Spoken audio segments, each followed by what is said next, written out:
దేవుని మహిమను ధరించుకొని దేవుని మహిమను మోస్తున్నటువంటి ఒక ఇద్దరు వ్యక్తులు, వారు దేవుని మందిరముగా ఉన్నారని, దేవుని మందిరము ఎప్పుడూ మహిమతో నింపబడి ఉండాలని దేవుడు అలాగూ తన మందిరం పట్ల తన చిత్తాన్ని కలిగి ఉన్నాడని మనం వింటున్నాం.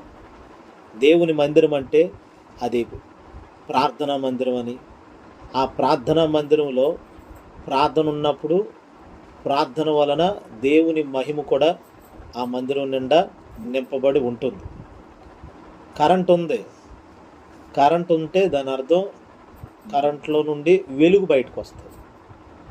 ప్రార్థన ఒక కరెంట్ అయితే, శక్తి అయితే, ఆ శక్తి ద్వారా దేవుని మహిమ అంటే ఇప్పుడు చూడండి, కరెంట్ ఉంది కాబట్టి ఆ కరెంటు పాస్ అవటం వలన, జనరేట్ అవ్వటం వలన బల్బులో నుండి కాంతి వస్తుంది.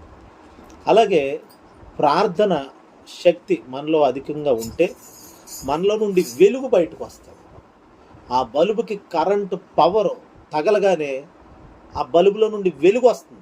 అలాగే మనలో నుండి మనమే దేవుని ప్రార్థన మందిరం. మనము దేవునికి ఒక ప్రార్థనా మందిరంగా ఉండాలి. ఇప్పుడు నేను దేవుని మందిరంగా అంటే, మందిరం అంటే ప్రార్థన ఉంటుంది, అందులో మానకుండా చేసే ప్రార్థనా జీవితం. అలాంటి ప్రార్థనా జీవితం మనకున్నప్పుడు వెలుగు అనే దేవుని మహిమ మనలో నుండి లోకానికి రావాలని ప్రభు చూస్తున్నాడు. అందుకే మీరు లోకమునకు వెలుగై ఉన్నారు అని ప్రభు చెప్పాడు. ఆ వెలుగు ఎక్కడి నుండి వస్తుంది? ఆ వెలుగు రావాలంటే ఇప్పుడు ఆ వెలుగు బల్బులో నుండి వెలుగు వస్తుందంటే దానికి శక్తి వెళ్ళింది కాబట్టి, విద్యుత్ శక్తి వెళ్ళింది కాబట్టి. అలాగే ఇప్పుడు మనలో నుండి వెలుగు రావాలంటే ఏంటి పవర్? ఏంటంటే ప్రేయర్. ప్రార్థన శక్తి మనలో నుండి మహిమను బయటికి తీసుకొస్తుంది. దేవుని ప్రార్థనా మందిరంలో ప్రార్థన ఉంటే వేరే కార్యకలాపాలు కాదు, ప్రార్థన ఉన్న మందిరాలలో, ఆ మందిరాలలో దేవుని మహిమ ఆ మందిరము ద్వారా చుట్టుపక్కలంతా వ్యాపిస్తుంది. ఇప్పుడు ఒకప్పుడు పాత నిబంధనలో దేవుని మందిరాలు, ప్రత్యక్ష గుడారం కానివ్వండి, సొలొమోను కట్టిన టెంపుల్, దేవాలయం, ఇవన్నీ కూడా వాటికి ఎంతో విలువ ఉండేది. ఇప్పుడు మనమే దేవుని ఆలయం, మందిరం. ఇప్పుడు మనలో నుండి దేవుని మహిమ బయటకు రావాలని ప్రభు కోరుకుంటున్నాడు. ఇక్కడున్న మనందరిలో నుండి కూడా దేవుని మహిమ బయటికి రావాలి. హల్లెలూయా. ఓ చిన్న బాబు వాక్యం చెప్తున్నాడు, చిన్న అబ్బాయి. మరొక పాప రోగులు ముట్టుకుంటే స్వస్థత కార్యాలు జరుగుతున్నాయి. ఏంటి అంటే దేవుని మహిమ వారిలో నుండి ప్రత్యక్షపరచబడుతుంది. బయట ప్రజలు, అమ్మ ఇంత చిన్నవాడు ఎలా ప్రార్థన చేస్తున్నాడండి, ఎలా వాక్యం చెప్పేస్తున్నాడండి, ఇంత చిన్నమ్మాయి ఇలా ముట్టుకుంటే రోగులు బాగుపడిపోయి స్వస్థత వచ్చేస్తుందండి వాళ్ళకి అని ప్రజలు చెప్పుకుంటున్నారు, ప్రభు దగ్గరకు వస్తున్నారు.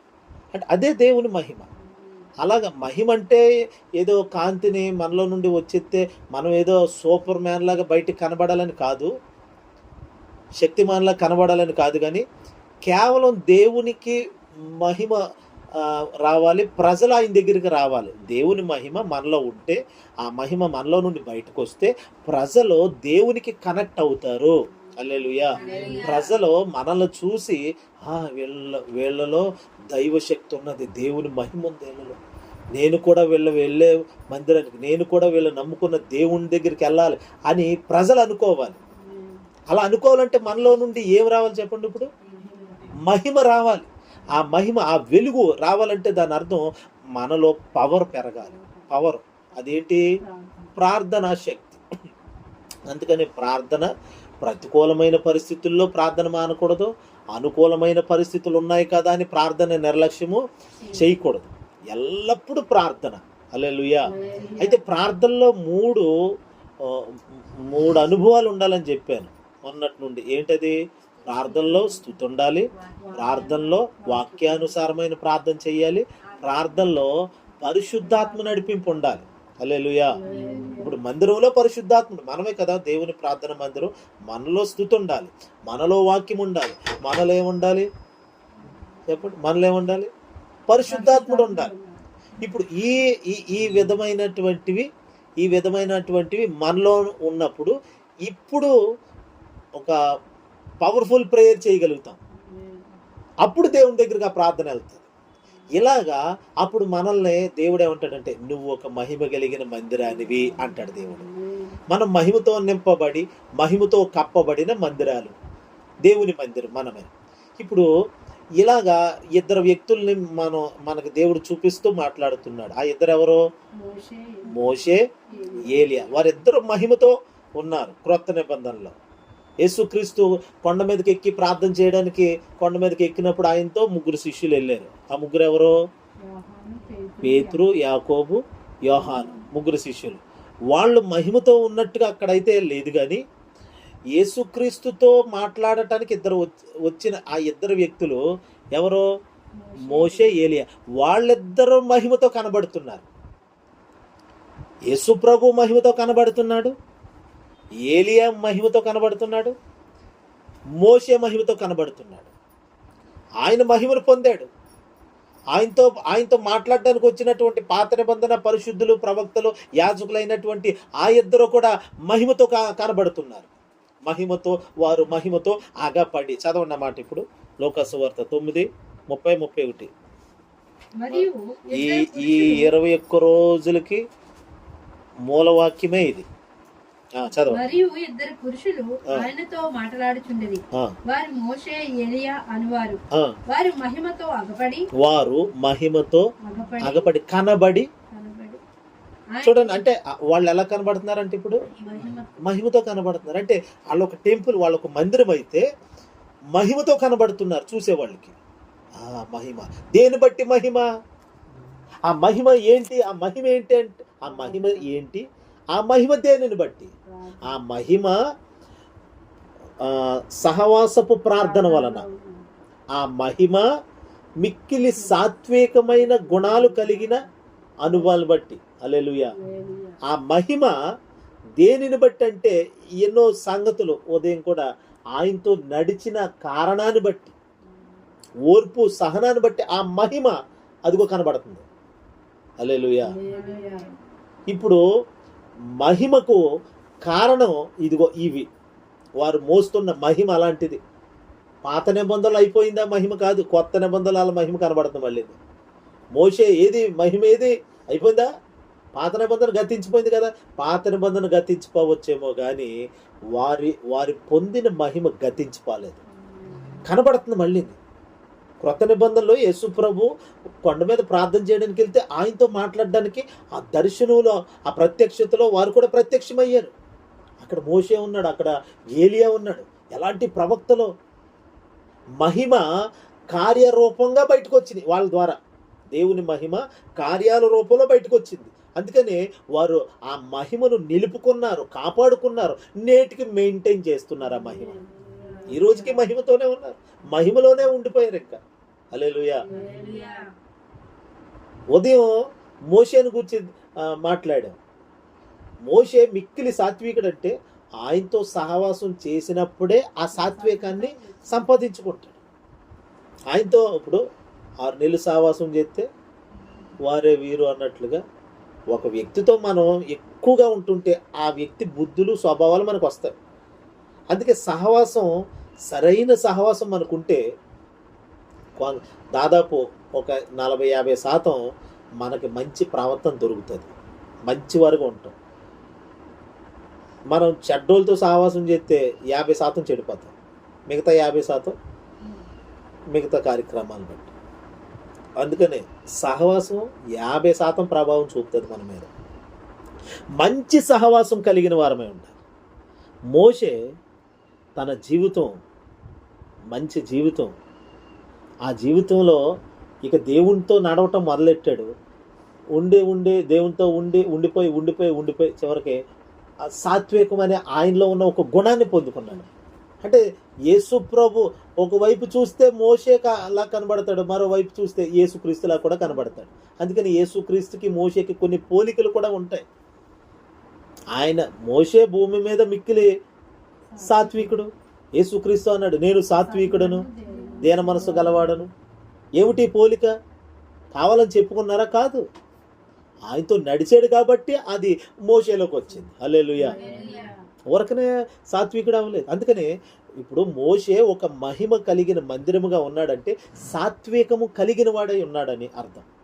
సాత్వికం, చాలా ఓర్పు, సహనంతో వాళ్ళ చేష్టలన్నీ భరించాడు. ఇశ్రాయేలీలు చాలా ఏడిపించేసేవారు, బాధ పెట్టేవారు, అలాగ సహించుకుంటూ వచ్చాడు. అయితే ఇప్పుడు చూద్దాం ఏలియా.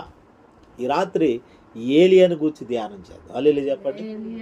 ఏలియా ఇప్పుడు వారు మహిమతో ఆగపడి, వారు అంటే అక్కడ ఎవరున్నారు? ఇద్దరు ఉన్నారు. ఆ ఇద్దరు ఎవరు? మోషే, ఏలియా. ఇప్పుడు ఏలియా ఒక మహిమను ధరించిన వాడుగా, మహిమను కలిగిన వాడుగా వాళ్ళకి కనబడుతున్నాడు. ఆ ముగ్గురు శిష్యులకి యేసుప్రభు మరి వెంట పెట్టుకొని ప్రార్థన చేస్తారు కదా అని చెప్పి తీసుకెళ్తే వాళ్ళు ఇవన్నీ చూస్తూ ఉన్నారు, ఇవన్నీ చూస్తున్నారు. మా బోధకుడు, మా కాపరి ఇంత మహిమతో ఉన్నాడా? కొండ కింద ఉన్నప్పుడు ఏం తెలీదు. హల్లెలూయా. వాళ్ళు వెంబడించే కాపరి సంగతి, వాళ్ళు వెంబడించే నాయకుడి సంగతి వాళ్ళకి అంతగా తెలియదు. ఎప్పుడైతే కొండెక్కారో, వాళ్ళు కూడా ఆయనతో పాటు కలిసి కొండెక్కారో, అప్పుడు ఆయన మహిమ ఏంటో చూశారు. ఆయనతో పాటు ఆయన వెలుగులో నడుచుకొని ఆయనలాగా జీవించాలని ఆయనతో సహవాసం చేసిన వాళ్ళ యొక్క మహిమను కూడా చూశారు వాళ్ళు.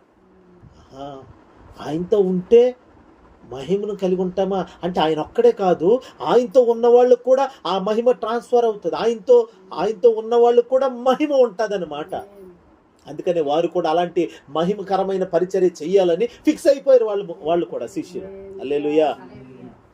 ఆయన మహిమను కన్నులారా చూసామని వాళ్ళే సాక్ష్యం ఇస్తారు తర్వాత. వాళ్ళు రాసిన పత్రికల్లో, పేతురు రాసిన పత్రిక, పేతురు కూడా కొండ మీద ఉన్నాడు. అయితే చూడండి, ఇప్పుడు ఈ ముగ్గురు శిష్యులు సాక్షులుగా ఉన్నారు ఇప్పుడు వీళ్ళ మహిమకు. ఎవరి మహిమకు? ఏలియా మహిమకు, మోషే మహిమకు. మన మహిమ కోసం మనం సాక్ష్యం చెప్పుకోకర్లేదు. హల్లెలూయా. అదిగోండి, ఆ దైవజనుడు, ఆ దైవ సేవకురాలు, ఆ విశ్వాసి మంచి శక్తి కలిగిన వాళ్ళండి, మంచి భక్తి పరులండి. అదే మహిమ. మనం చెప్పుకోనక్కర్లా, నేను ఇలా అలాంటున్నా ఏం చెప్పుకోనక్కర్లా. ఆ మహిమ బయటకు వచ్చినప్పుడు, చూసినప్పుడు అలా చెప్పుకుంటారు. అంటే దేవుని మహిమ సాక్ష్యముగా చెప్పబడుటకు దేవుడు మనకి ఆ మహిమను ఇస్తాడు, తన మహిమ కొరకే. ఇప్పుడు విక్టర్ పాల్ గారు ప్రార్థన చేస్తే స్వస్థత వచ్చిందండి, పాస్టర్ గారు ప్రార్థన చేస్తే కార్యం జరిగిందండి. దేవుని మహిమ అది, అంతే.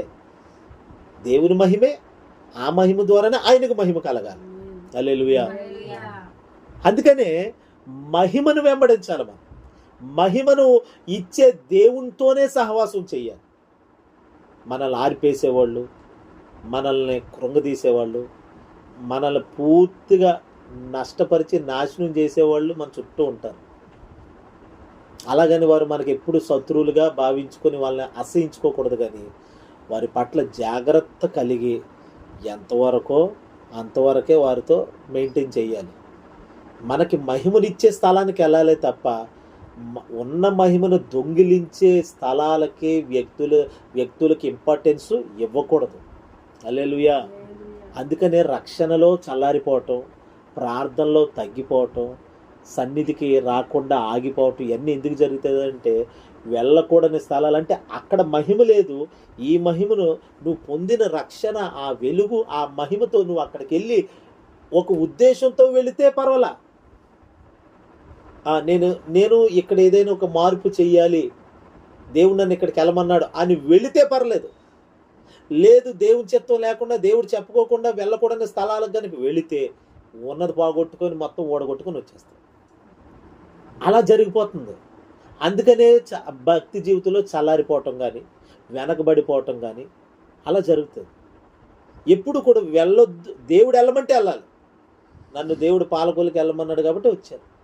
అందుకనే నాలో ఉన్న అభిషేకం ఇంకా రెట్టింపు అవుతుంది తప్ప అది తరిగిపోవటం, ఆరిపోవటం, అరిగిపోవటం ఏముండదు. ఇక ఒకవేళ దేవుడు చెప్పకుండా కనుక నేను ఇక్కడికి వచ్చాను అనుకోండి, ఏమవుతుందంటే ఉన్నది ఓడగొట్టుకుంటాం. అది ఇతరులతో సహవాసమైన, వెళ్ళకూడని స్థలాలకు వెళ్ళినా అలా జరుగుతుంది. కాబట్టి దేవుని బిడ్డలారా మనం గమనించాలి.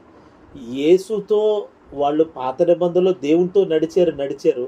నడవటం వలన ఇప్పుడు యేసుతో నిలబడ్డారు, యేసుక్రీస్తుతో కొండ మీద ఉన్నారు.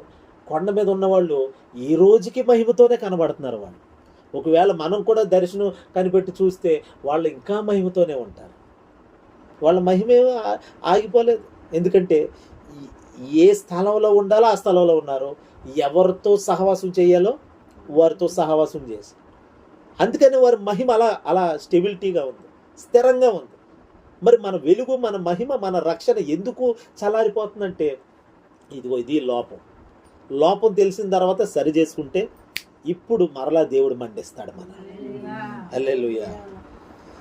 లోపం తెలిసిందా, సరి చేసేసుకుంటే మళ్ళీ రీస్టార్ట్ చేస్తాడు దేవుడు. హల్లెలూయా. రీస్టార్ట్ చేస్తాడు, మళ్ళీ మొదటి నుండి మొదలు పెడతాడు. దేవుడు చాలా అద్భుతంగా కడతాడు మళ్ళీ మనల్ని. ఆయన కట్టడం మొదలెట్టాడంటే ముందు కట్టిన దానికంటే వెనక కట్టింది ఇంకా మహిమగా ఉండబోతుంది అన్నాడు. మొదటి మందిరం మహిమ కంటే కడపటి మందిరం మహిమ విస్తరించునన్నది బైబిల్లో. మొదట ఒక మందిరంగా కట్టబడ్డం పాడైపోయి ఏవేవో వచ్చి చేరిన. ఇప్పుడు ఆయనే వచ్చి ఏం చేశాడు, మందిరంలో శుద్ధీకరణ చేశాడు. ఇప్పుడు డిక్లేర్ చేస్తున్నాడు, ఇది నా ప్రార్థనా మందిరం. ఇప్పుడు డిక్లేర్ చేస్తున్నాడు ఆయన, ఇది నా ప్రార్థనా మందిరం, నా తండ్రి ఇల్లు ఇది. దీనిని వ్యాపారపు ఇల్లుగా దొంగల గుహగా మారుస్తారా, ఎవడరా మార్చేది అని ఆయన కర్ర పట్టుకొని దూసిన ఖడ్గం పట్టుకొని కాపలా కాస్తాడు మనకి. ఆయన కాపర మనకి. ఇప్పుడు ఏమైతే చేరకూడదో ఈ మందిరంలోకి చేరిపోయింది. అందుకని ఆయన శుద్ధీకరణ చేశాడు మందిరంలోకి వెళ్ళి. మత్తయి సువార్త 21 శుద్ధీకరణ చేసి, అంతవరకు ఆయన ఆ ప్రవచనం నెరవేర్పు, అది ప్రవచించాడు ప్రవక్త, దాని నెరవేర్పు ఇదిగో మందిరంలోకి వచ్చి ఇప్పుడు నోటితో స్పష్టం చేశాడు ఆయన, ఇది నా ప్రార్థనా మందిరం, ఇది నా ప్రార్థనా మందిరం. ఇది మనలోకి వచ్చాడు ఇప్పుడు ఆయన, మనలో ఉన్నాడు ఆయన, ఇది నా ప్రార్థనా మందిరం అని నీ కోసం దేవుడు చెప్తున్నాడు. నువ్వు దేవుని ప్రార్థనా మందిరాన్ని చెప్పండి. నేను దేవుని ప్రార్థనా మందిరాన్ని. అంతే. ఈ ప్రార్థనా మందిరంలో గొవ్వల అరుపులు, కేకలు, గొర్రెల అరుపులు ఉండకూడదు, అల్లరల్లర ఉండకూడదు, గందరగోళం ఉండకూడదు, ధనాపేక్ష ఉండకూడదు, లావాదేవీలు ఉండకూడదు, వ్యాపారం ఉండకూడదు, దొంగల గుహ, దొంగతనాలు ఉండకూడదు, ఏం ఉండకూడదు. ఇది ప్రార్థన జరగాలి అంటే స్తుతి ఉండాలి, వాక్యం ఉండాలి, ఏముండాలి, ఇంకా పరిశుద్ధాత్ముడు ఉండాలి, మహిమ. ఈ మూడు ఉన్న చోట ఏమొస్తుందంటే మహిమ వస్తుంది. ఈ మహిమ లోపల ఉండటం కోసమే కాదు, లోపల మూతేసి ఏంటి మూసేయడం కోసం కాదు, ఈ మహిమ బయటికి తన్నుకుంటూ రావాలి. హల్లెలూయా. మందిరం అంటే మందిరంలో నుండి వెలుగు రావాల్సిందే యేసునామములో. కొన్ని చర్చిలు ఉంటాయి, చర్చిలు ఆదివారం ఒక్కరోజు తాళం తీసి ఆరాధన జరిగించి మళ్ళీ తాళం వేసేస్తారు. అయ్యో, నాకు అలాగే ఇష్టం ఉండదు. మందిరం అంటే నిత్యము అక్కడ జరుగుతూ ఉండాలి, ఆరాధనలు జరుగుతుండాలి, ప్రార్థన జరుగుతుండాలి, ఏదో జరుగుతుండాలి. రోజు ఉదయం అభిషేకం మన మందిరానికి వస్తాడు. అభిషేకం అర్జును వచ్చి మందిరం తుడిచేస్తాడు గబగబా, తనకు తెలిసిన రీతిలో తుడుస్తాడు చక్కగా, దేవుని స్తోత్రం. తుడిచేసి వచ్చిన వాక్యం చదువుకుంటాడు, ప్రార్థన చేసి తీసుకుంటాడు, వెళ్ళిపోతాడు. రోజు చేస్తాడు అలా. ఎప్పుడో కుదరనప్పుడు అయితే ఒక్కోసారి రాలేడేమో, కానీ ప్రతిరోజు మందిరం తెరిచేవాడుగా ఉన్నాడు అతడు. హల్లెలూయా. ఎంత ఆశీర్వాదం, ఎంత దీవెనండి అసలు. రోజు నేను అలాగే రాజమండ్రిలో ఆటో వేసుకునేటప్పుడు ఆ రోజులో ఒక్కడు అలా మందిరం దగ్గరికి ఆటో వేసుకుని అలాగే వెళ్ళిపోయాడు. మోకాళ్ళు వేసి ఏదైనా చీపురు ఉంటే కొద్దిగా తుడిసేసి చిన్న ప్రార్థన చేసుకుని వచ్చేస్తున్నాడు. అలాంటి వ్యక్తిని దేవుడు మనకి ఇచ్చాడు. సంఘంలో ప్రతి ఒక్కరు అలాగే ఉండాలి. మందిరంతో కనెక్ట్ అయి ఉండాలి, సహవాసంతో కనెక్ట్ అయి ఉండాలి. హల్లెలూయా.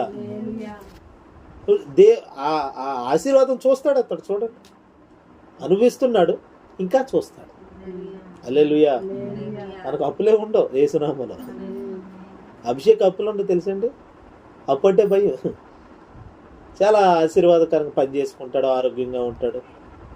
కారణం ఏంటంటే అంతే, అంటే దేవునితో సహవాసం, మందిరంతో ఉండటం అంటే దేవుని మీద ఆ ప్రేమ, ఆ మమకారం, ఆయనతో సహవాసం, ఆయనతో వెళ్ళాలి, నా దేవుని దగ్గర నేను వెళ్ళాలి అనే ఆ వాంఛ, ఆ కోరిక అతనిలో అది రగిలించబడాలి. అందుకే నేను అంటాను, మీ పిల్లలు ఇప్పటి నుండే అరే ఒక అరగంట అలా మందిరంలోకి వెళ్ళి ప్రార్థన చేసుకుంటారా అని పంపాలి. కాసేపు ప్రార్థన చేసుకుంటాడు. ఇంట్లో చేయడం కాదు, అలాగని ఇంట్లో చేయకూడదని కాదు, ఇంట్లో భక్తి ఇంట్లోదే, మందిరం దగ్గర చేసే భక్తి వేరేండి. మేము అలాగే మందిరంలో ఎదుగు, వారు దేవుని మందిరంలో పచ్చని ఒలి ఎక్కడండి? మందిరంలో. మందిరం యొక్క ఆశీర్వాదం మన మీదకి రావాలి. అది దేవుని మందిరం, దేవుడు నివసించే ఆలయం. అందుకని మందిరానికి మనం దేవుని దగ్గరికి వెళ్తే ఎక్కడ ఆశీర్వదించబడతామని మందిరానికి రానివాడు సైతానుగాడు, తెలుసండి. అందుకని మనం ఇది పసిగట్టేమంటే వెంటనే గుర్తుపట్టి, మందిరానికి ఈరోజు సాతానుగాడు వెళ్ళనెత్తలేదు కాబట్టి నేను ఎలాగనే వెళ్ళాలి. మనం ఫిక్స్ అవ్వాలి. ఆడికి మనకు అప్పుడే యుద్ధం. నేను వెళ్తాను, నువ్వు ఆపినా నేను వెళ్తాను అంతే, నువ్వు వద్దనా నేను వెళ్తాను రా అని సాతానుగాడి మీద సవాలు విసిరి మందిరానికి పోవాలంతే. హల్లెలూయా చెప్పండి. అదే ఈ గట్స్తో మనం భక్తి చేస్తే ఎందుకు ఆశీర్వదించబడం, ఎందుకు దీవించబడం? హల్లెలూయా. చూడండి దేవుని బిడ్డలారా, వారు మహిమతోనే, ఇప్పటికీ మహిమతోనే వాళ్ళు ఉన్నారు. వారు దేవుని సహవాసములో ఎదిగిన వారు. మోషే కానీ ఏలియా కానీ. ఇప్పుడు ఏలియా మహిమతో, ఇప్పుడు ఏలియా కూడా మహిమతోనే కనబడుతున్నాడు. అది ఎలాంటి మహిమ, ఎలాంటి మహిమ? ఒక మాట గుర్తు చేస్తాను. అతడు నివాసం చేస్తున్న రోజుల్లో కరువు వచ్చింది. కరువు వస్తే ఇక్కడి నుండి, ఈ కోనేటి నుండి పలానా ఊరికి వెళ్ళిపో అని చెప్పాడు దేవుడు. కెరీతు వాగు దగ్గర ఉండమన్నాడు. ఉంటే అక్కడ ఉండి నీరు తాగుతున్నాడు, కాకులు తెచ్చి ఆహారం తీసుకొని భుజిస్తున్నాడు ఏలియా ప్రవక్త. సడన్గా కెరీతు వాగు ఎండిపోయింది, కరువు వచ్చేసింది. పలానా ఊరెళ్ళు, నువ్వు సీదోను పట్టణం, ఆ పట్టణానికి వెళ్ళు. అక్కడికి వెళ్ళిన తర్వాత సారేపతి అనే ఒక చిన్న గ్రామం, ఆ గ్రామంలో ఒక విధవరాలకి నేను ఆల్రెడీ చెప్పాను, ఆమె దగ్గరికి వెళ్ళు. వెళ్ళిన తర్వాత ఆమె నీకేం పెట్టాలో పెడుతుంది, నేను ఆజ్ఞాపించి ఉంచాను. విధవరాలు, ఆమె పిల్లలతో ఉన్నది, విధవరాలు. ఆవిడ పరిస్థితి అంతా నీకు తెలుస్తుంది, నువ్వు వెళ్ళని దేవుడు పంపించాడు ఏలియా. పంపిస్తే ఏలియా అక్కడికి వెళ్ళాడు. ఎక్కడి నుండి? ఆ కెరీతు వాగు దగ్గర నుండి ఆ సారెపతి ఊరికి వెళ్ళిపోయాడు. వెళ్ళిపోతే తిన్నగా ఆవిడేమో పొలాలు ఏరుతుంది. కరువు, భయంకరమైన కరువు. ఆ కరువులో ఒక విధవరాలి ఇంట్లో భోజనం చేయమని దేవుడు చెప్పాడు. ఎవరికే?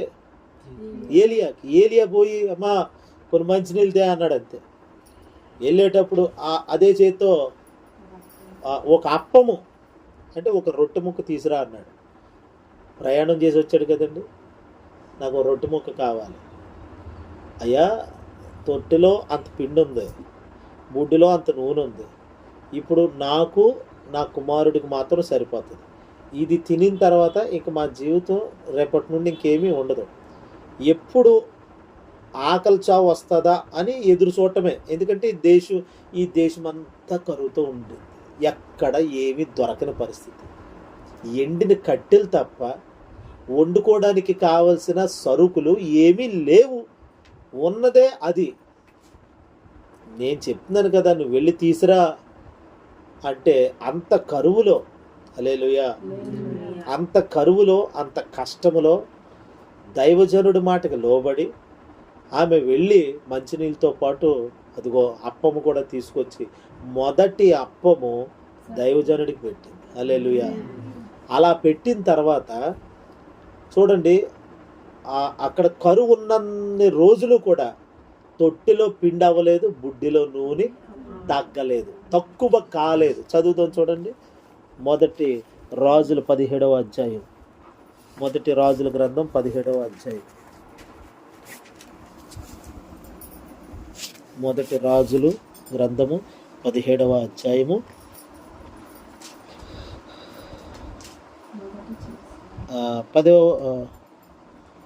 8వ వచనం నుండి చదవండి.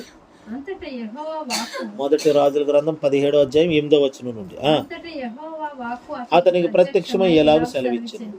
నీవు సీదోను పట్టణ సంబంధమైన సారేపతు అను ఊరికి పోయి అచ్చట ఉండుము. నిన్ను పోషించుటకు అచ్చటనున్న ఒక విధవరాలికి నేను సెలవిచ్చితిని. అందుకతడు లేచి సారేపతునకు పోయి ఆ పట్టణపు గవని యొద్దకు రాగా ఒక విధవరాలు అచ్చట కట్టెలు ఏరుచుండుట చూచి ఆమెను పిలిచి త్రాగుటకై పాత్రతో కొంచెం నీళ్లు నాకు తీసుకుని రమ్మని వేడుకొనెను. ఆమె నీళ్లు తేబోచుండగా అతడు ఆమెను మరలా పిలిచి, అంటే నీళ్ళు తేబోతుంది, నీళ్ళు తేవడానికి అలాగే వెళ్తుంది, మళ్ళీ పిలిచాడు. పిలిచి నాకొక రొట్టె ముక్కను నీ చేతిలో తీసుకుని రమ్మని చెప్పాను. అందుకు ఆమె, నీ దేవుడైన యెహోవా జీవముతోడు రొట్టెలో పట్టెడు పిండియు బుడ్డిలో కొంచెం నూనెయు నా యొద్దనున్నవే గాని అప్పం ఒకటైనను లేదు. మేము చావక ముందు నేను ఇంటికి పోయి వాటిని నాకును నా బిడ్డకును సిద్ధము చేసుకొనవలనని కొన్ని పొలలు ఏరుకొనుటకే వచ్చి తినని. అప్పుడు ఏలియా ఆమెతో ఇట్లనెను, భయపడవద్దు, పోయి నీవు చెప్పినట్లు చేయుము. అయితే అందులో నాకు ఒక చిన్న అప్పము మొదట చేసి నా యొద్దకు తీసుకొని రమ్ము. తరువాత నీకును నీ బిడ్డకును అప్పములు చేసుకొని. అంటే అమ్మా, నువ్వు చెప్పింది నిజమే, వాస్తవమే కావచ్చు, తినేసి ఇక మేము జీవితం చాలించాలని అనుకుంటున్నావు కదా, సరే గాని అయితే భయపడొద్దు, నువ్వు చెప్పినట్టే చెయ్యి. అయితే ఏమంటున్నాడు, అయితే అందులో నాకు ఒక చిన్న అప్పము. ఎంతండి అంటే చిన్న అప్పముకి, చిన్న రొట్టికి కడుపు నిండుతుందా? ఏలియాకి ప్రయాణం చేసి వచ్చాడు, కనీసం అంత అన్నమైన ఉండాలి కదండి, అంత ప్రయాణం చేసిన కొంచెం అంత ముద్దాయిన ఉండాలి కదా. ఇంత ప్రయాణం చేసి వచ్చినోడివి అడగాలని కాకపోతే కానీ చిన్న అప్పం నీకు ఎలా సరిపోతుంది ఏలియా గారు? లేదు, అక్కడ వారిని ఆశీర్వదించడానికి, ఏలియాలో దాగి ఉన్న మహిమ ఆ ఇంట్లో కార్యం చేయటానికి దేవుడు వారిని నడిపిస్తున్న ఒక మహిమ కలిగిన మార్గం ఇది. దేవుడు వారిని ఆశీర్వదించడానికే వచ్చాడు దైవజనుడు రూపంలో. హల్లెలూయా. అయితే నీవు నీ కుమారుడు అప్పములు చేసుకున్న తర్వాత తినండి, నాకు చిన్నది అంటే నీ మనసేమిటో నీ విధానం ఏమిటో నిన్ను పరీక్షించడం కొరకు, నీవు ఈ పరీక్షలో నిలబడుట కొరకు, పరీక్షలో నిలిచిన తర్వాత నీవు ఆశీర్వదించబడుట కొరకు మాత్రమే దేవుడు ఈ విధానమును అక్కడ అనుమతించాడు. అందుకనే దేవుని బిడ్డలారా, మొదట నాకొక చిన్న అప్పు ఉంటే, అంటే దేవుడు మనకి ఇంతే ఉందండి, రేపు పిండి దొరుకుతుందని కూడా నిరీక్షణ లేదు. వినండి, అక్కడ రేపు పిండి దొరుకుతుందనే నిరీక్షణ లేదు, రేపు అంత నూనె దొరుకుతుందని కూడా ఆశ లేదు. అమ్మ వినండి, వాళ్ళంతే పిల్లలు కదా. రేపటికి ఆశ కానీ నిరీక్షణ కానీ ఏమి, నిరీక్షణ కలిగే విధమైనటువంటి కొంచెము పిండి కూడా ఉండదు ఈ రోజుకు తప్ప. హల్లెలూయా. రేపు అనేది వారి జీవితంలో లేదు. అయితే నేనంటున్నాను, మనకైతే ఉందే.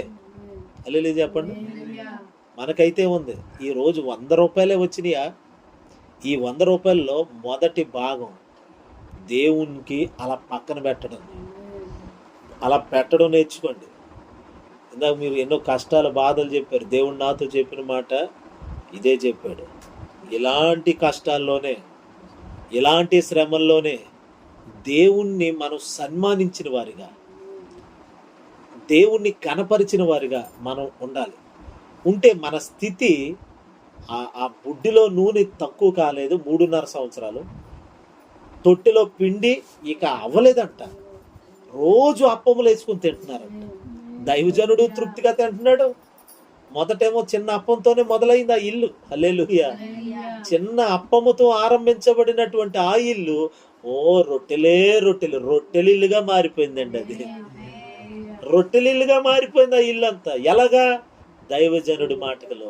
నేను మీతో చెప్తున్నాను, ప్రవచించి ప్రవక్తగా చెప్తున్నాను, మీకు వచ్చిన రాబడి 10 రూపాయలే వచ్చింది. ఈరోజు 1 రూపాయి దేవుని దశమ భాగం తీసివ్వండి, అది దేవునిది. అది దేవుని భాగం దేవునికి ఇచ్చే, నాకు ఇచ్చి నన్ను వాక్యములో ఉన్న విషయాలు మనం నెరవేర్చాలి.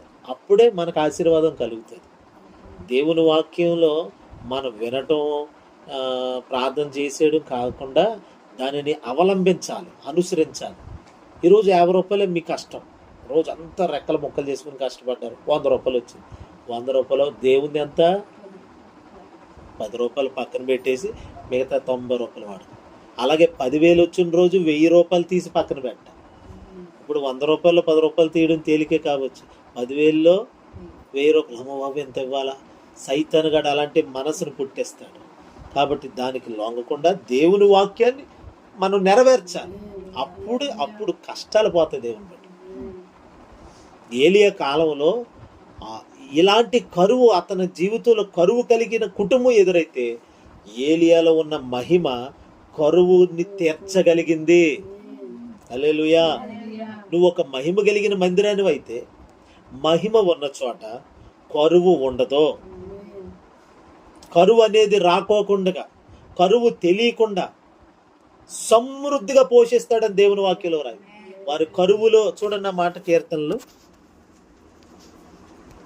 కీర్తనల గ్రంథంలో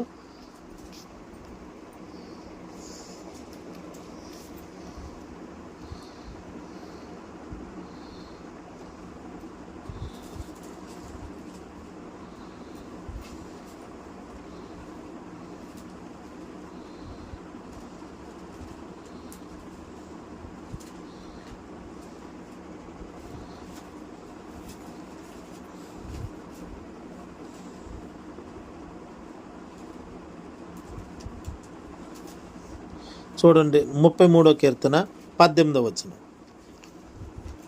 33వ కీర్తన 18. వారి ప్రాణమును మరణము నుండి తప్పించుటకును, కరువులో వారిని సజీవులుగా కాపాడుటకును యెహోవా దృష్టి ఆయన యందు భయభక్తులు గల వారి కరువులో వారిని సజీవులనుగా, ఎలాగంటండి? సజీవులుగా కాపాడటం. అంటే కరువు ఏం చేస్తుందో తెలిసే, వాస్తవానికి మనిషిని చంపేస్తుంది. స్వీడను, భూటాను, ఇలా ఆఫ్రికా దేశాల్లో ఒక అతను ఫోటోగ్రాఫర్ ఒక ఫోటో తీశాడు. ఆ ఫోటో తీసినందుకు అతనికి ఏదో మెడలో కూడా బహుమానం ఇచ్చారు. ఏంటంటే ఓ బిడ్డ ఎండిపోయిన ఎముకలతో ఉన్నాడు,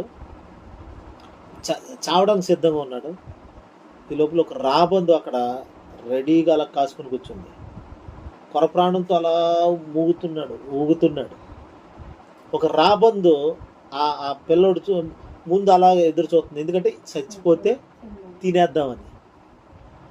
అంత కరువు ఉంటుంది అక్కడ. మన పాకిస్తాన్లో ఎంత కరువు వస్తుంది, శ్రీలంక భయంకరమైన కరువు. కరువుకి కారణాలు చాలా ఉన్నాయి. ఒక కారణం ఏంటో తెలుసండి, ఎన్నో ఉన్నాయి. అందులో ఒకటి దాచుకుంటున్నారంట. అది ప్రధానమంత్రి ఇంట్లో బంగారం, లారీలు బంగారం ఉందంట. ప్రజలేమో అడుక్కు తింటారు. ధరలు పెరిగిపోయి, రేట్లు పెరిగిపోయి, ప్రజలకు నెమ్మది లేదు. కానీ పరిపాలించే అధికారి కొంపలో మాత్రం కోట్ల రూపాయలు నోట్ల కట్టలు బంగారం దొరికిందంట. చూడండి దేవుని బిడ్డలారా, అందుకు కరువు. అంటే దాతృత్వం అనేది మరుగైపోతే, ప్రజల మీద అధికారులకి దయ అనేది లేకపోతే కరువులో పడతారు ప్రజలు. దయ చూపించాల్సినోడు దయ చూపించకపోతే ఆహారం భుజించేవాడికి ఆహారం ఉండదు. ఈ కూడా కారణాలు. ఇప్పుడు మరి అక్కడ ఎందుకు కరువు వచ్చింది? కొన్ని కారణాలు బట్టి కరువును దేవుడు అనుమతించాడు. అక్కడ ఉన్నాయి, అవి కూడా ధ్యానం చేద్దాం ప్రభు చిత్తమైతే. ఇక్కడ చూడండి ప్రభు ఏమంటున్నాడంటే, వారిని కరువులో చూడండి 33:18 వారి ప్రాణమును మరణం నుండి తప్పించుటకును, కరువులో వారిని సజీవులుగా కాపాడుటకును యెహోవా దృష్టి ఆయన యందు భయభక్తులు గల వారి మీదను, ఆయన కృప కొరకు కనిపెట్టు వారి మీదను నిలిచుచున్నది. అంటే ఆయన మీద దృష్టి పెట్టి ఆయనతో నడిచేవాళ్ళని అర్థం. ఇప్పుడు మనం ఆయన మీదే దృష్టి పెట్టి ఆయనతోనే ఉన్నామనుకోండి, కరువుని, తన కరువు కోరల్ని ఓడపీకెత్తాడు దేవుడు. యేసునామం. కుటుంబంలో కరువు రాకూడదు అంతే. యేసునామం. సమృద్ధి ఉండాలి. ఉదయం కూడా చెప్పాను నేను, మనం అన్నిట్లో సమృద్ధి కలిగిన వారిగా ఉండాలని దేవుడు కోరుకుంటున్నాడు. మనం అన్నిట్లో ధారాళంగా ఉండేవారుగా ఉండాలని ప్రభు కోరుకుంటున్నాడు. ఏ విధమైన యాకోబు పత్రిక 1:4 చూడండి. యాకోబు పత్రిక 1:4 చూడండి ఒకసారి.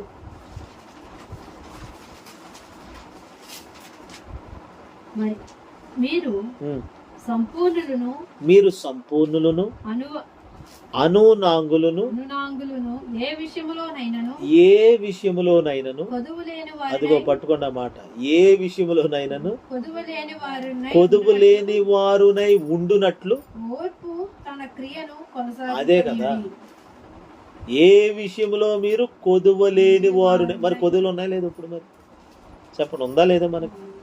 సారేపతు ఊరిలో ఉన్న, సారేపతు గ్రామంలో ఉన్న ఆ విధవరాలు ఇంట్లో ఏలియా అంటే మహిమ వచ్చింది. ఏలియా అంటే మహిమ. మహిమ వచ్చాక ఆ ఇంట్లోకి కరువు ఉందండి? కొదువు ఉందా?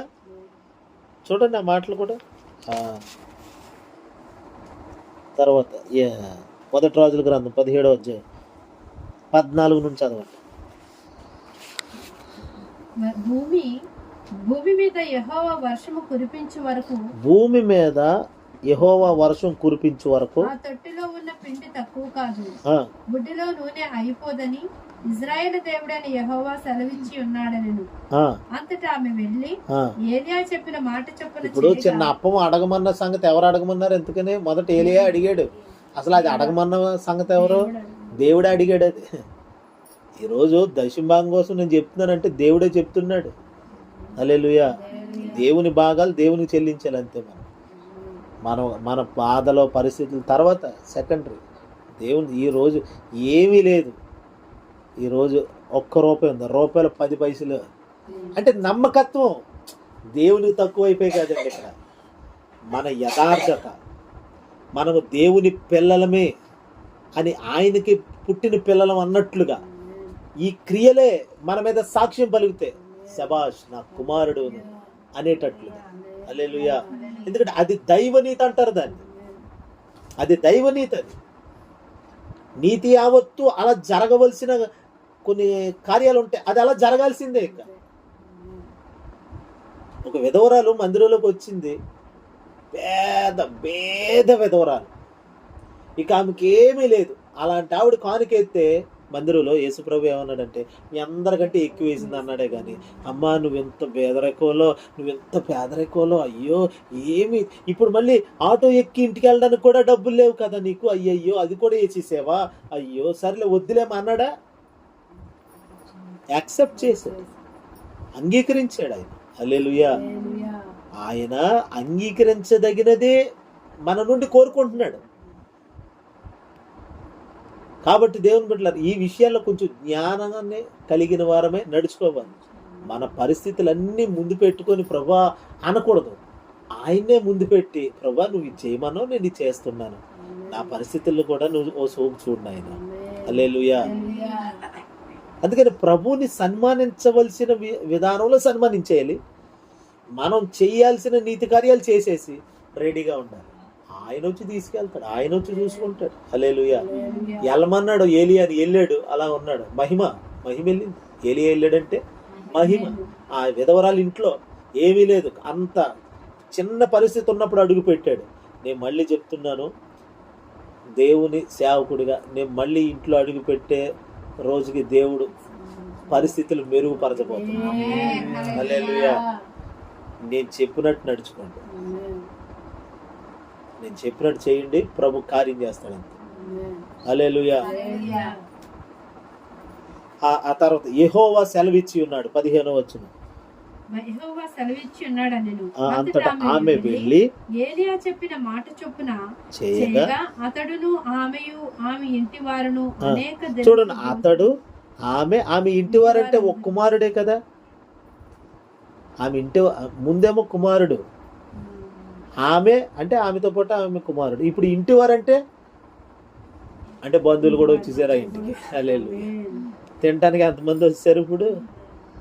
ఎక్కడ ఏమీ లేదండి. మరి వాళ్ళ బంధువులు కూడా ఉన్నారు కదా, వాళ్ళందరికీ ఇప్పుడు పోషణకర్తగా మారిపోయింది. ఇప్పుడు పోషణ కారకురాలు ఒక విధవరాలు అనేకులు పోషించేస్తుంది యేసునామం.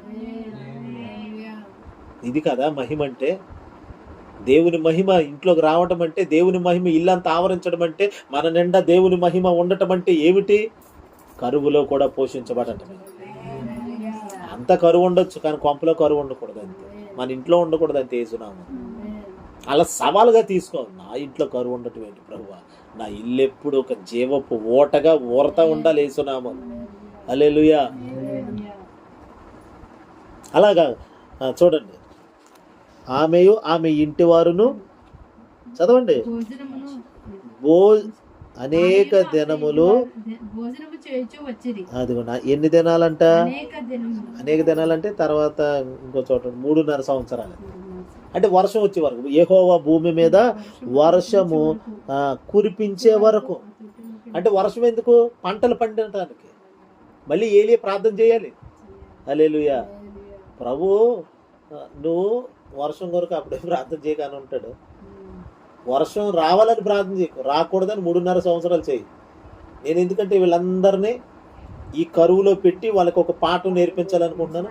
నువ్వు అప్పుడే వర్షం కోసం చేయకంటే, ఒకవేళ చేస్తే దైవజనుడు వర్షం కొరకు ప్రార్థన చేస్తే వచ్చేస్తుంది. అందుకే నువ్వు వర్షం కొరకు ప్రార్థన చేయి, వర్షం రాకూడదని ప్రార్థన చేయి. అది ఎవరికి? ప్రవక్తకున్న ప్రత్యక్షత. అది ఏలియాకున్న ప్రత్యక్షత. ప్రార్థన దేని కొరకు ప్రార్థన చేయకూడదు? ఇప్పుడు వర్షము రావాలని చేయకూడదు, వర్షం కొరకు కాదు, వర్షం రాకూడదని. మరి ఏమని ప్రార్థన చేయాలి? వర్షం రాకూడదనే ప్రార్థన చేయాలి, రావాలని ప్రార్థన చేయకూడదు. 3.5 సంవత్సరాలు ప్రభువా వర్షం రాకూడదు, వర్షం రాకూడదు, వర్షం రాకూడదు, వర్షం రాకూడదు. చేసాడు. ఆ ఇంట్లో రొట్టె తినేసి ప్రార్థనలో ఉండటం. ఏంటి ఆ ప్రార్థన? ఏంటది? వర్షం రాకూడదు, వర్షం రాకూడదు. అయ్యా, అంత కఠినంగా ఆకాశాన్ని ఎందుకు మూసేయాలి ప్రభువా? జాలిగల దైవమా, ప్రేమ చూపు దైవమా, ఇలాంటి మాటలకి ఏం కొద్దు ఉండదు. ఇవన్నీ కాదు, ప్రజలకు పాఠాలు నేర్పించాలంటే జరగాలి కొన్ని కార్యాలు యేసునామములో.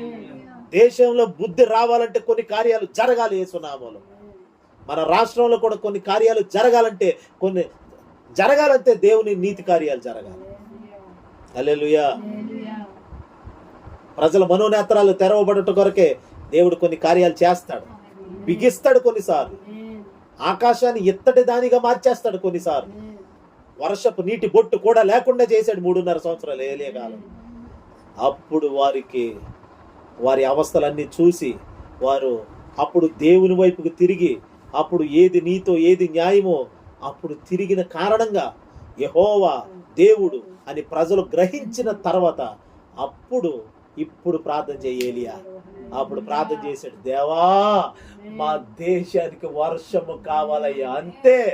అంతే వచ్చేసింది. అరచేయంత మేఘముల నుండి వర్షం వచ్చింది. అది కదా ప్రార్థనా శక్తి అంటే. హల్లెలూయా. ఆకాశాన్ని ఇత్తడిగా మార్చేయగలదు, ఆకాశాన్ని చీల్చి వర్షాన్ని పంపగలదు ప్రార్థన. అందుకనే మహిమ కలిగిన మందిరముగా ఉండి ప్రార్థన చేయాలి. మనం మహిమ కలిగిన మందిరం అయితే, మహిమ కలిగిన మందిరంలో చిన్న ప్రార్థన చేసిన ఏమవుతుంది? జవాబు వస్తుంది. హల్లెలూయా. ఏలియా అలాగా 3.5 సంవత్సరాలు ఆయన యెహోవా వర్షం కురిపించే వరకు, ఆయన వర్షం కురిపించాలంటే ఏలియా ప్రార్థన చేయాలి కదా. టైం అవ్వాలి. ఒక టైం ఉంటుంది దేవుని బిడ్డలారా, ఒక సమయం ఉంటుంది. ఆ సమయం వరకే. 3.5 సంవత్సరాల తర్వాత నేను రాను వర్షాన్ని, ఇంకా అప్పుడే రాను, ఇంకో 2 సంవత్సరాలు పెరగని. నీ టైం అయిపోయింది అంతే. నీ కరువు అయిపోయింది యేసునామములో. కరువుకి కాలము చెల్లింది. హల్లెలూయా చెప్పండి. కరువుకి పెట్టిన లిమిటెడ్ టైం అయిపోయింది, ఇంకా అంతే, ఎక్స్పైర్ అయిపోవాల్సిందే. 3.5 సంవత్సరాలు నువ్వు వర్షం రాకూడదు అంతే. లేదు 4 సంవత్సరాల వరకు రాను అంటే కాదు, 3.5. ఆయన వర్షం కురిపించాలని మళ్ళీ ప్రార్థన మొదలెట్టేది. ఏమని? వర్షం రావాలి అంతే, వర్షం రావాలి. 3.5 సంవత్సరాలు మోపైన వర్షం వచ్చేసి. హల్లెలూయా. చూడండి దేవుని బిడ్డలారా, అద్భుతాలు ప్రార్థన మూలంగా అద్భుతాలు జరుగుతాయి. మీరిద్దరూ ఏకమై గట్టిగా ప్రార్థన చేస్తే ఎత్తడిగా ఉన్న ఆకాశం కాస్త, ఇనుముగా ఉన్న ఆకాశం కాస్త అలాగ చేల్చబడి అలా వర్షం వస్తుంది, ఆశీర్వాదపు వర్షం వస్తుంది.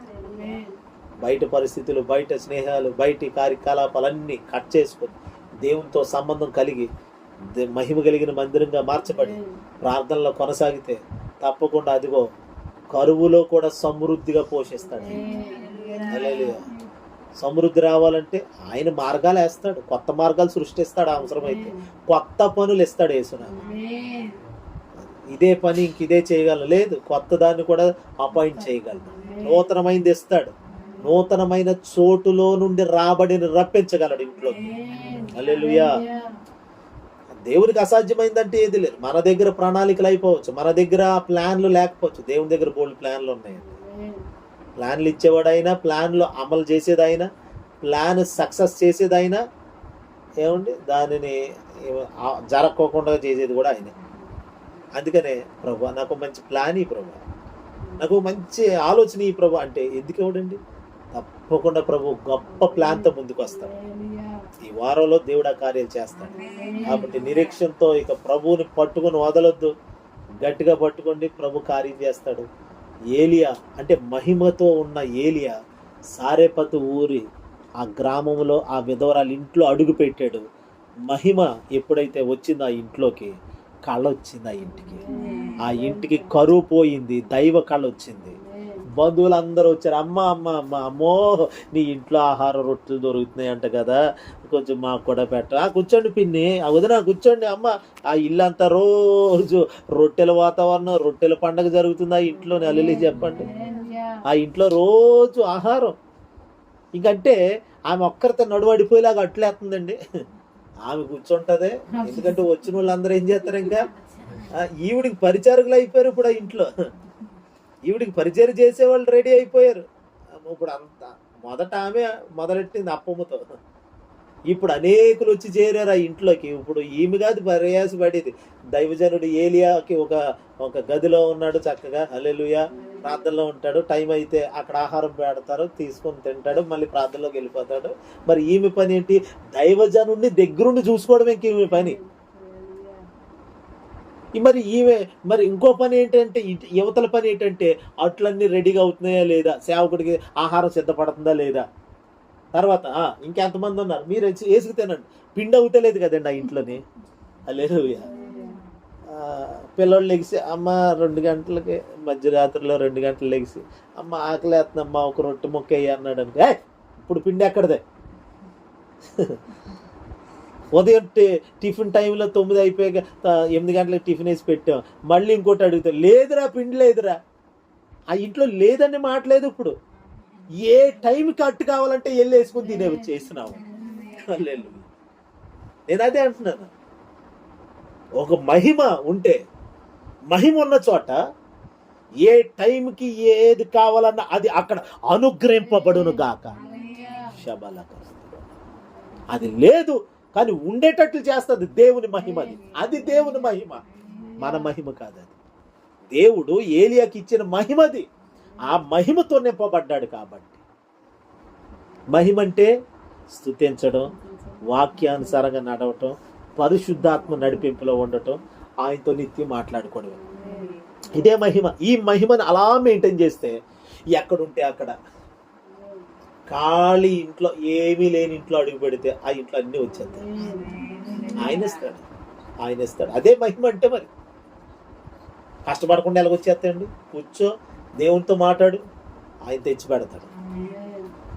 ఆయన ఒకవేళ పని ఇస్తే, పని చెప్తే పని చేసి ముగించండి, కార్యం జరుగుతుంది. యేసునామములో. హల్లెలూయా. లేదు నువ్వు ప్రార్థనలోనే ఉండు, నాతో ఉండు అన్నాడు అనుకోండి, ఆయనతోనే ఉండు. నువ్వు పని చేస్తూ నాతో ఉండు అన్నాడు అనుకో, ఆయనతోనే అలాగే ఉండు. ఆయన ఏది చెప్తే అదే మహిమ. మహిమ కార్యాలు జరుగుతాయి దేవుని బట్టి. ఆ ఇల్లు బోసిపోలేదు. ఇప్పుడు ఏమీ లేనందుకు పొలాలు ఏరుకునే మనిషిని చూస్తే ఎవరన్నా వస్తారండి ఇంటికి? గ్యాస్ కూడా లేదు ఆ ఇంట్లో. గ్యాస్ పొయ్యి లేదు, పొలాలు పొయ్యే. మరి తర్వాత మరి ఒకవేళ అప్పుడు టెక్నాలజీ, ఇప్పుడున్న టెక్నాలజీ అప్పుడు ఉండుంటే ఎన్ని గ్యాస్ పొయ్యిలు ఎడుదురు ఆ ఇంటినంట. హల్లెలూయా. అది ఒక పెద్ద వంటశాల ఏమో. హల్లెలూయా. అది ఒక పెద్ద భోజనశాల అయిపోయింది రోజు ఇప్పుడు. అరే ఊర్లో వాళ్ళు అందరూ అమ్మ మరి మీ ఇంటి పక్కన వాళ్ళు కదా, మాకు కూడా ఏమన్నా ఎడతావు? అయ్యో రండి పిన్ని తినండి. అంటే మరి 2 రోజులు తిన్నాక అర్థం మరి పిండి అయిపోతున్నారు ఇంక లేదని చెప్పరా. అలాంటివి ఏమైనా ఉన్నాయండి అక్కడ? 3.5 సంవత్సరాలు అంటే వర్షం వచ్చి పంటలు పండి ఎవరి పంటలు చేతికి వచ్చే వరకు కూడా ఇప్పుడు అందరూ ఎక్కడ భోజనం చేస్తున్నారు చెప్పండి? నాకు తెలిసి ఆ గ్రామం అంతా ఎక్కడ ఉన్నారు ఇప్పుడు? విధవరాలు ఇంటి ముందు క్యూ కట్టి ఉన్నారండి. యేసునామములో దేవుని మహిమకే సాధ్యం ఈ కార్యాలు. హల్లెలూయా. మోసిపోయిన ఇల్లే, ఖాళీ అయిపోయిన పాత్రలే, ఎంత పిసిరంత ఉన్న ఇల్లే, కానీ రెట్టింపు చేస్తాడు దేవుడు. ఈ కొంచెంలో నమ్మకంగా చిన్న మొదటి అప్పు దేవునిది ఇచ్చే దేవునికి చెల్లించేసి కష్టాలు ఉన్నాయని మన కష్టాలు పోగొట్టుకోవడానికి మొదట ప్రయాసం కాదు. దేవుని విషయాల్లో మనం నమ్మకస్తులమైతే ఆయన చేయాల్సిన కార్యాలు ఆయన చేస్తాడు. దేవుడి మాటలు మన వెనుకల్లో దీవించును గాక. ఆమేన్. ప్రార్థన చేసుకుందాం.